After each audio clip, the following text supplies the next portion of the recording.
Morning.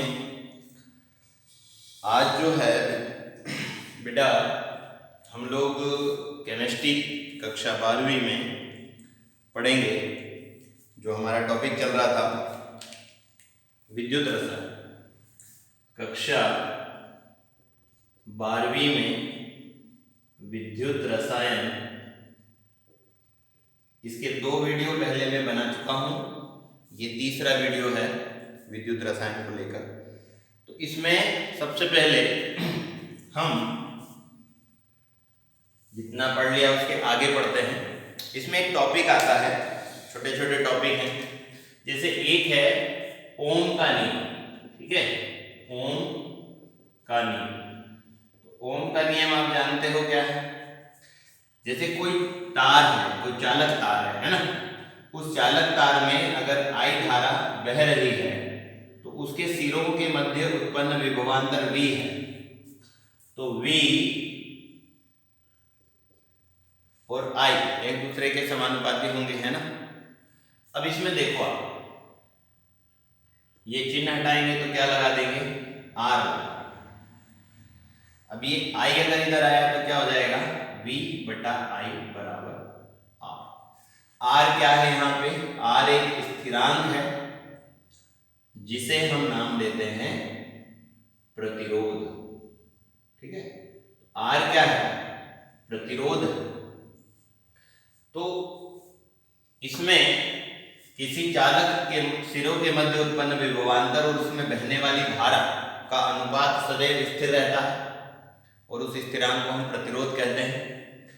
प्रतिरोध जो है उसकी अगर हम परिभाषा की बात करें कि प्रतिरोध की परिभाषा क्या है ना, तो किसी चालक, कोई तार है मान लीजिए, या विलयन है, तो विलयन में भी आप बात कर सकते हैं, अभी आप तार में कर लो। किसी चालक में अगर कोई धारा बह रही है और उसमें अगर रुकावट पैदा हो रही है तो उस रुकावट को आप क्या बोलोगे? प्रतिरोध बोलोगे, है ना। जिस प्रकार सड़क पे ब्रेकर लगे हुए होते हैं तो वो ब्रेकर्स क्या काम करते हैं? गाड़ी को धीमा करने का काम करते हैं। ठीक वैसे ही किसी चालक तार में अगर प्रतिरोध ज्यादा पैदा हो रहा है तो वो धारा के मान को घटाएगा, धारा की स्पीड को कम करेगा, चालकता जो है उस पदार्थ का गुण उसे वो कम करेगा। तो प्रतिरोध क्या है? किसी चालक में धारा, है ना, विद्युत धारा के प्रवाह में उत्पन्न रुकावट को प्रतिरोध कहते हैं, प्रतिरोध कहते हैं, ठीक है। इसे काहे से प्रदर्शित करते हैं? इसे R से प्रदर्शित करते हैं और इसकी इकाई, मेन इकाई है, ध्यान रखना, इसे काहे से प्रदर्शित? R से, ठीक है। इसकी जो इकाई है वो क्या है? इसकी इकाई है ओम। ऐसे भी लिखते हैं, दोनों तरीके। तो ये हो गया प्रतिरोध। दूसरा है विशिष्ट प्रतिरोध। विशिष्ट प्रतिरोध को हम प्रतिरोधकता भी कहते हैं, प्रतिरोधकता। अब देखो, मान लो कि ये तार है, इसकी लंबाई ले लो आप L सेंटीमीटर, ठीक है। अब ये जो तार है, इस तार की अगर लंबाई ज्यादा है तो प्रतिरोध भी ज्यादा रहेगा। आप ऐसे समझ लो, 1 किलोमीटर में मान लीजिए कि 2 जगह अवरोध है, तो 2 किलोमीटर में 4 जगह अवरोध है, ठीक है। और ज्यादा बढ़ाएंगे तो 6 जगह अवरोध उत्पन्न होंगे। यानी अगर चालक तार की लंबाई बढ़ेगी तो प्रतिरोध भी बढ़ेगा, ठीक है। तो जो प्रतिरोध होता है वो लंबाई के समानुपाती होता है, ठीक है, लंबाई के समानुपाती। अब तार अगर पतला है या तार मोटा है, मान लीजिए एक पतला तार है और एक मोटा, आप किसी दुकान पे जाइए, वहां उससे तार मांगिए, एक पतला बताएगा एक मोटा बताएगा, तो आप अच्छा कौन सा मानेंगे? मोटे वायर को अच्छा मानेंगे। क्यों? डिपेंड करता है आप कितना लोड इस पे दे रहे हैं। तार अगर मोटा है मतलब इसका जो क्षेत्रफल है अनुप्रस्थ काट का, है ना, वो अगर ज्यादा है तो प्रतिरोध कम होगा, और क्षेत्रफल कम है तो प्रतिरोध ज्यादा होगा। मतलब ये दोनों एक दूसरे के व्युत्क्रम है, उल्टे। तो जो प्रतिरोध होता है वो क्षेत्रफल के व्युत्क्रमानुपाती होता है। मान लीजिए कि एक चालक तार है, इसकी लंबाई L सेंटीमीटर है, और इसका अनुप्रस्थ काट का जो क्षेत्रफल है, ठीक है ना, क्षेत्रफल कितना मान लेंगे आप? क्षेत्रफल A मान लेते हैं, ठीक है। क्षेत्रफल क्या मान लेते हैं? A, और लंबाई क्या मान लेते हैं? L। तो ये समीकरण बनेगा 1 और ये बनेगा 2। यानी किसी चालक का जो प्रतिरोध है उसकी लंबाई के अनुक्रमानुपाती और उसके क्षेत्रफल के व्युत्क्रमानुपाती होता है। अब इन दोनों को मिला दीजिए तो क्या बन जाएगा? R, ये चिन्ह लगा देंगे व्युत्क्रमानुपाती का, L गुणित 1/1। अब ये L का 1 में गुणा कर देंगे तो ये हो जाएगा, है ना। इसको हटाएंगे तो यहां एक नियतांक लगाएंगे और वो नियतांक होगा ये, इसे कहेंगे रो। क्या बोलेंगे? रो। और ये जो रो है ये क्या है? एक नियतांक है। रो क्या है? एक नियतांक है, ठीक है। अब इस रो को यहीं रहने दीजिए, R को, ये R यहीं रहने दीजिए, A को इधर लाइए, तो क्या हो जाएगा? RA, और L को बटे में ले जाइए, बराबर क्या हो जाएगा? रो। ठीक। अब इसकी इकाई देख लीजिए, तो रो बराबर RA/L। अब इकाई कैसे देखेंगे? R यानी प्रतिरोध है, तो इसकी इकाई क्या है? ओम। A क्या होता है? क्षेत्रफल है। क्षेत्रफल मतलब सेंटीमीटर में, तो वर्ग सेंटीमीटर, तो ये वर्ग सेंटीमीटर, और लंबाई का है मैं नापी सेंटीमीटर में, ठीक है। रो बराबर, अब देखो ये 2 है ना, वर्ग है, तो ये से कट गया, क्या बचा? ओम सेंटीमीटर।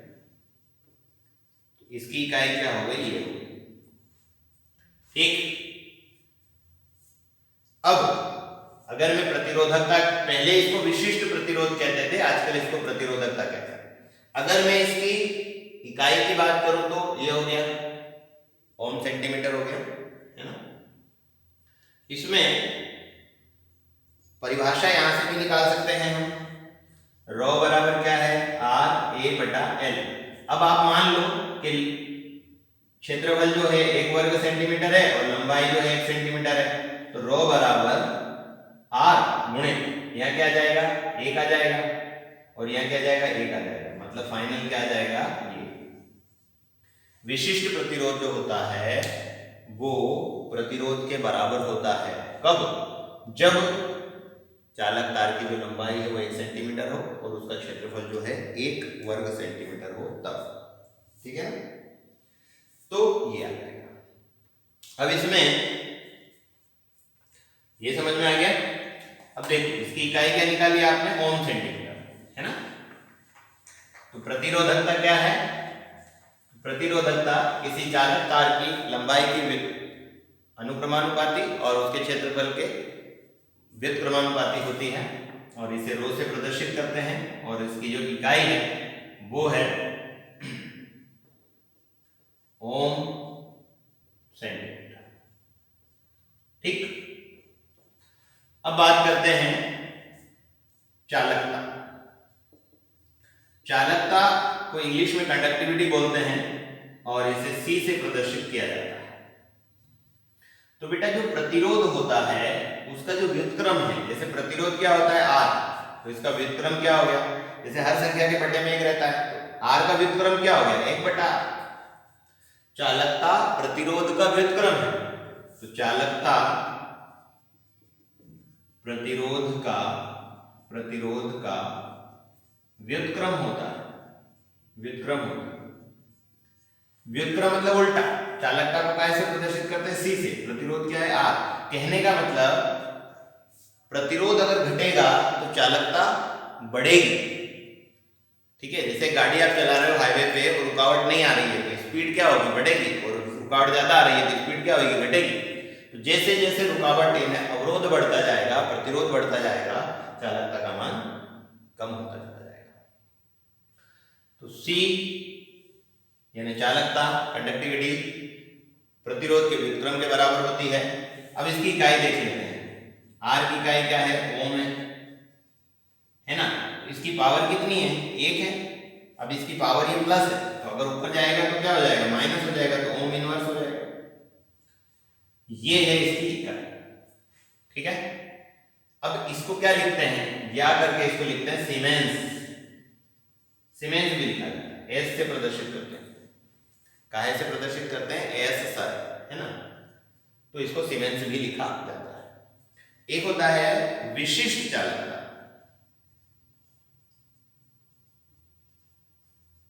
देखो, विशिष्ट चालकता को कप्पा से प्रदर्शित करते हैं और स्मॉल के जैसा इसका चिन्ह होता है, कप्पा। ठीक है, तो जिस तरह से प्रतिरोध का व्युत्क्रम चालकता के बराबर होता है, उसी तरह विशिष्ट प्रतिरोध का व्युत्क्रम विशिष्ट चालकता के बराबर होता है। तो विशिष्ट प्रतिरोध का व्युत्क्रम को विशिष्ट चालकता कहते हैं, ये परिभाषा है। अब इसका इकाई क्या हो जाएगा, देखो 1 रो की इकाई क्या है, ये रहा, ये रो की इकाई है ओम सेंटीमीटर। ठीक है, तो ये उलट मुड़ित होकर ऊपर जाएगा तो दोनों की घात 1 है, तो दोनों के ऊपर क्या लग जाएगा, -1। ये हो गया। अब ये ओम इनवर्स क्या होता है, सीमेंस भी होता है, तो इसलिए इसको ऐसा भी लिख सकते हैं, ओम को जैसे अभी तो मैं लिख देता हूं ओम और ये सेंटीमीटर। इसकी जगह पे ऐसा भी आ सकता है सीमेंस, ये दोनों सही है। तो ये थे प्रतिरोध, विशिष्ट प्रतिरोध, चालकता और विशिष्ट चालकता। अब हम आगे बढ़ते हैं। ठीक है, ये देख लीजिए आप। अगला जो है सेल स्थिरांक, एक टॉपिक है, वो ले लेते हैं।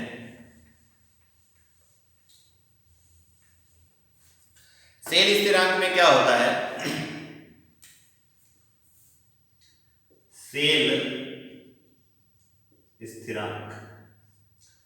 ठीक है, सेल स्थिरांक को G0 से प्रदर्शित किया जाता है ना। आप देखो, कोई भी चालकता सेल है, तो चालकता सेल है तो मान लीजिए कि ये एक सेल है, ये उसमें विद्युत अपघट्य पदार्थ है ना, विद्युत अपघट्य पदार्थ है, और इसके भीतर एक इलेक्ट्रोड है और ये दूसरा इलेक्ट्रोड है डूबा हुआ है। तो ये जो छड़ें रहेंगी, ये एक इलेक्ट्रोड हो गया एनोड मान लो और एक इलेक्ट्रोड हो गया कैथोड मान लो। ठीक है, अब इसका कनेक्शन जो है एक बैटरी से कर दिया जाए और यहां कुंजी लगा दी जाए के। तो आप देखो, इन दोनों के बीच की जो दूरी है, डिस्टेंस है ना, दोनों के बीच की दूरी, तो दूरी को काय से प्रदर्शित करते हैं आप, L से। और दोनों इलेक्ट्रोड सेम लेंगे मोटाई में, तो किसी एक इलेक्ट्रोड के अनुप्रस्थ काट का क्षेत्रफल मान लो मैं, क्षेत्रफल A मान लो। किसी भी चालकता सेल में दो इलेक्ट्रोडों के बीच की दूरी L सेंटीमीटर और किसी एक सेल के अनुप्रस्थ काट का क्षेत्रफल A, ये हमेशा निश्चित होते हैं, फिक्स होते हैं। तो इसमें क्या है कि इनका जो अनुपात है वो फिक्स होता है, मतलब L/A। तो हमेशा ये नियत मान आएगा और इसी को कहते हैं सेल स्थिरांक। सेल स्थिरांक क्या होता है, इसके अनुसार अगर मैं परिभाषा बनाऊं, है ना, L क्या है, किसी चालकता सेल में दोनों इलेक्ट्रोडों के बीच की दूरी के समानुपाती होता है और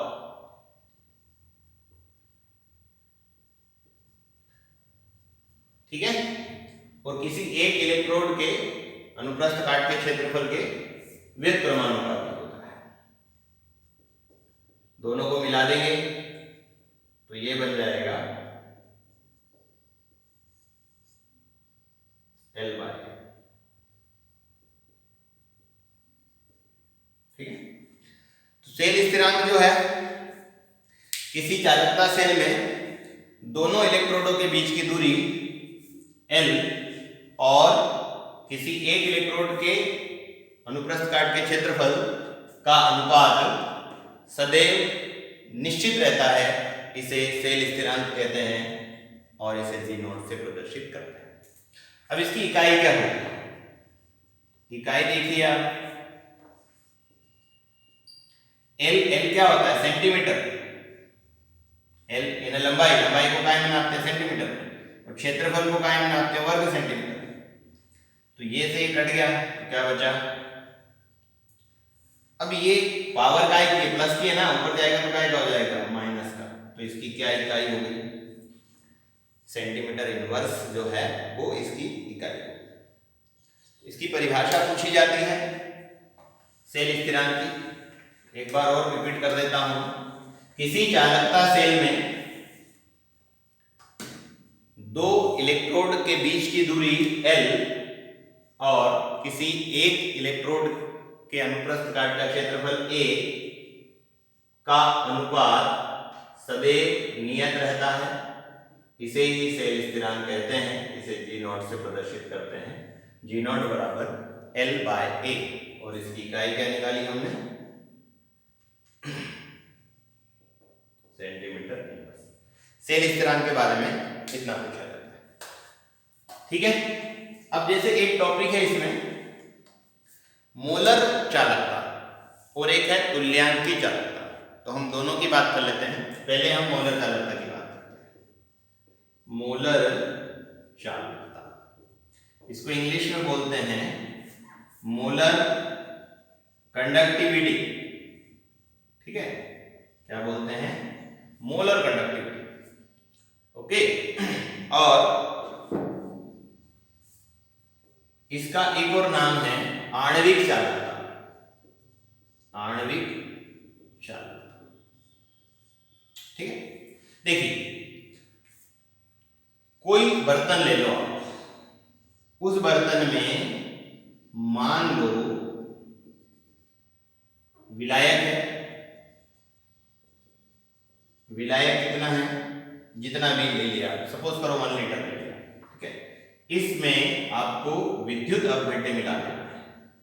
विद्युत अपघट्य मिला देना है थोड़ी देर के लिए, जैसे आपने NaCl मिला दिया, ठीक है।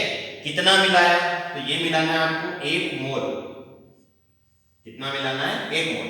अब 1 मोल NaCl कितना होता है? तो देखो, NaCl का अणुभार निकालो, इसका 23 और इसका कितना होता है?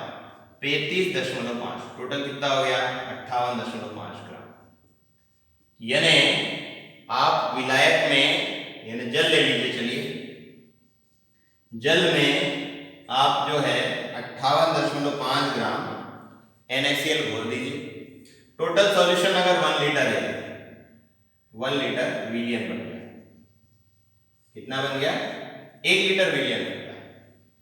58.5 ग्राम NaCl अगर डाल दिया आपने इसमें, तो आप कहेंगे हमने 1 मोल विलय पदार्थ डाल दिया, 1 मोल विद्युत अपघट्य डाल दिया। अब जब 1 मोल डाल दिया मतलब कितना? 6.022 गुणित 10 की घात 23 अणु NaCl के आपने इसमें डाल दिया, ठीक है। अब जब ये टूटेंगे तो सोडियम आयन बनेगा और क्लोराइड आयन बनेगा, ठीक है। अब आप देखो कितने बनेंगे, तो भाई जैसे आपने 2 अणु NaCl के लिए, तो 2 सोडियम आयन बन गया और 2 क्लोराइड आयन बन गया। अगर 10 अणु लिए तो 10 सोडियम आयन 10 क्लोराइड, 20 अणु लिए तो 20 ये 20 ये। अब आप इतने अणु ले रहे हो NaCl के, तो इतने आपको सोडियम आयन प्राप्त हो जाएंगे और इतने ही आपको क्लोराइड आयन प्राप्त हो जाएंगे। इन आयनों के द्वारा जितनी भी चालकता प्रदर्शित होगी उसे कहते हैं मोलर चालकता। तो विलयन का टोटल आयतन कितना मान लेते हैं हम विलयन का आयतन टोटल मान लेते हैं V। कितना मान लेते हैं? V लीटर मान लेते हैं। तो इसमें आपको क्या करना है, V लीटर विलयन में विद्युत अपघट्य का 1 मोल विलय उपस्थित होने पर उसके द्वारा जो चालकता प्रदर्शित होती है उसे हम मोलर चालकता कहते हैं। क्या बोलेंगे? मोलर चालकता। और मोलर चालकता को काहे से प्रदर्शित करेंगे?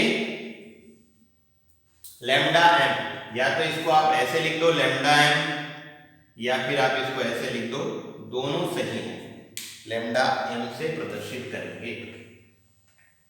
ठीक है, आप इसको कह सकते हो लैम्डा m। अब लैम्डा m क्या होता है? तो कप्पा गुणित v, ये इसका फॉर्मूला है।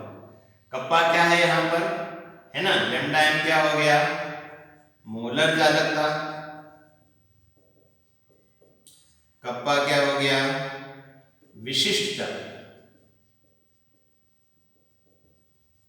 और v क्या हो गया? विलयन का आयतन। ठीक है, तो ये तीनों हैं, ये मोलर चालकता। अब इसी तरह से अगर तुल्यांकी चालकता होगी तो क्या होगा, है ना? 1 लीटर विलयन में या 20 लीटर विलयन में, अगर 1 लीटर विलयन में 1 ग्राम तुल्यांक विद्युत अपघट्य खुला हो तो उसके आयनों के द्वारा जो चालकता प्रदर्शित होती है उसे हम तुल्यांकी चालकता कहते हैं। इसे इक्विवेलेंट मास होता है ना तुल्यांकी मास, तो लैम्डा EQ से प्रदर्शित किया जाता है। तो इसको ऐसा या ऐसा लिख सकते हो। ठीक है, फॉर्मूला इसका यही बन जाएगा, कप्पा गुणित V, जहां EQ क्या है? तुल्यांकी चालकता है। ठीक है, तो तुल्यांकी चालकता या फिर इक्विवेलेंट कंडक्टिविटी बोल सकते हैं हम इसको, तुल्यांकी चालकता को। तो मोलर चालकता और तुल्यांकी चालकता की जो है आपसे परिभाषा वो पूछता है कि इनकी परिभाषा क्या है, तो मैं आपको इसकी परिभाषा जो है वो बता देता हूं। ठीक है,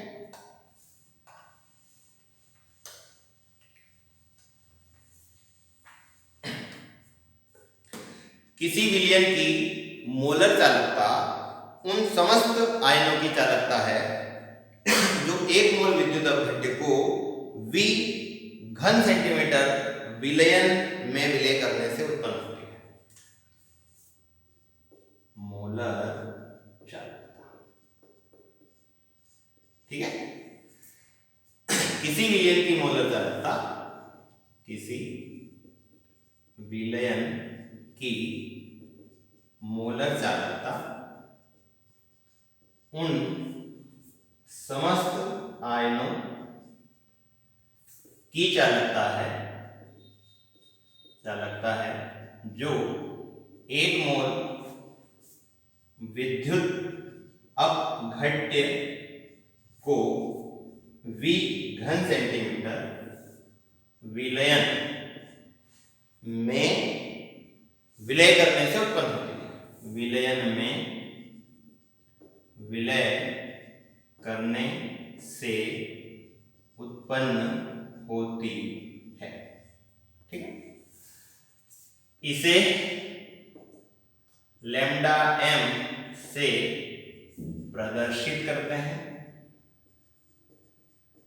मैं फिर रिपीट कर रहा हूं, ये लैम्डा m ऐसे भी लिख सकते हो। ठीक है, लैम्डा m बराबर कप्पा गुणित V, है ना?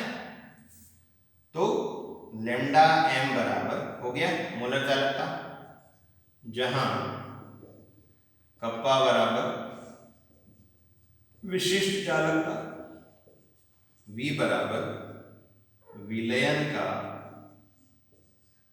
आयतन। आप ml लिख दो, ml। ठीक है, ये थी मोलर चालकता। आणविक चालकता भी बोलते हैं इसको, आणविक चालकता, मोलर कंडक्टिविटी भी बोलते हैं। अब इसमें अगर आपसे तुल्यांकी चालकता पूछे तो क्या आएगा? देखो तुल्यांकी चालकता। ठीक है, 1 लीटर किसी विलयन की तुल्यांकी चालकता उन समस्त आयनों की चालकता है जो एक, अब ये जो है ना मोल लिखा है, इसकी जगह आएगा 1 ग्राम तुल्यांक विद्युत अवघट्य को V घन सेंटीमीटर विलयन में विलय करने से उत्पन्न होती है। इसे लैम्डा EQ से प्रदर्शित करते हैं और लैम्डा EQ बराबर हो जाएगा कप्पा गुणे V, जहां कप्पा बराबर विशिष्ट चालकता और V बराबर विलयन का ml में आता है। ये हो गया। अब इसकी इकाई की बात करते हैं। तो देखो पहले हम इसकी इकाई देख लेते हैं। लैम्डा m बराबर कप्पा, कप्पा की इकाई अभी मैंने आपको बताई थी, याद है आपको क्या बताया था? इसके पहले अभी आपको विशिष्ट चालकता, तो विशिष्ट चालकता क्या होता है देखो, ये होता है। तो इसकी इकाई क्या लिखी थी आपने? इसकी इकाई ओम सेंटीमीटर। ठीक है, इसको ऊपर लिखेंगे तो क्या हो जाएगा? ओम सेंटीमीटर, दोनों में इनवर्स लगा देंगे। तो इसकी इकाई हो गई कप्पा की है, तो हम कप्पा की इकाई लिख देते हैं यहाँ पे ओम इनवर्स सेंटीमीटर इनवर्स। ठीक है, ये हमने लिख दिया कप्पा की इकाई। अब V की इकाई क्या है? घन सेंटीमीटर, तो गुणित में आ जाएगा घन सेंटीमीटर। ठीक है, तो सेंटीमीटर घन। अब देखो ये माइनस का है, ये प्लस का है, गुणा में घातें जुड़ती हैं, तो ये क्या हो गया? ये बचेगा ओम इनवर्स वर्ग सेंटीमीटर हो जाएगा ना, वर्ग सेंटीमीटर। अब यहां क्या लिखा है? 1 मोल है तो प्रति मोल, तो यहां पे ऐसे करके प्रति मोल लिख सकते हैं, या फिर ऐसे नहीं लगाएं तो आप जो है ऐसे लगा सकते हैं प्रति मोल। ये हो गई मोलर चालकता की इकाई। अगर ओम इनवर्स की जगह, मैंने आपको बताया था ओम इनवर्स की जगह पे क्या लिखा था? सीमेंस। ठीक है, तो आप इसको क्या लिख सकते हो? इसकी जगह पे S भी लिख सकते हो ना, तो इसकी इकाई हो जाएगी सेंटीमीटर प्रति मोल। सीमेंस वर्ग सेंटीमीटर प्रति मोल ऐसे भी लिखी जा सकती है। तो ये मोलर चालकता की इकाई। अब हम यहां देख लेते हैं तो लैम्ब्डा चालकता की क्या इकाई है? तो इसकी इकाई बनेगी, देखो कप्पा की तो क्या बन गई? यही बन गई, ओम सेंटीमीटर है ना। इसमें आप एक काम करो, यहीं पे समझा देता हूं। ये जो ये लिखा है ना, ये मोल, यहां क्या आएगा? 1 ग्राम तुल्यांक आएगा, तो यहां पे इसकी इकाई हो जाएगी सीमेंस वर्ग सेंटीमीटर, और ये हो जाएगा ग्राम तुल्यांक प्रति मोल। ठीक है, अगर आप हिंदी में लिखेंगे तो ग्राम तुल्यांक, और इसके ऊपर क्या लग जाएगा? इनवर्स लग जाएगा। ठीक है, अगर आप ऐसा लिख देते हैं, यहां से लिखते हैं ये वाली, इसको कॉपी मारते हैं, तो ये ओम इनवर्स वर्ग सेंटीमीटर, और मोल की जगह क्या जाएगा? ग्राम तुल्यांक। ऐसा, तो ये इकाई हो गई तुल्यांक की चालकता की इकाई, और ये इकाई की इकाई हो गई मोलर चालकता की इकाई। ठीक है, तो ये था मोलर चालकता और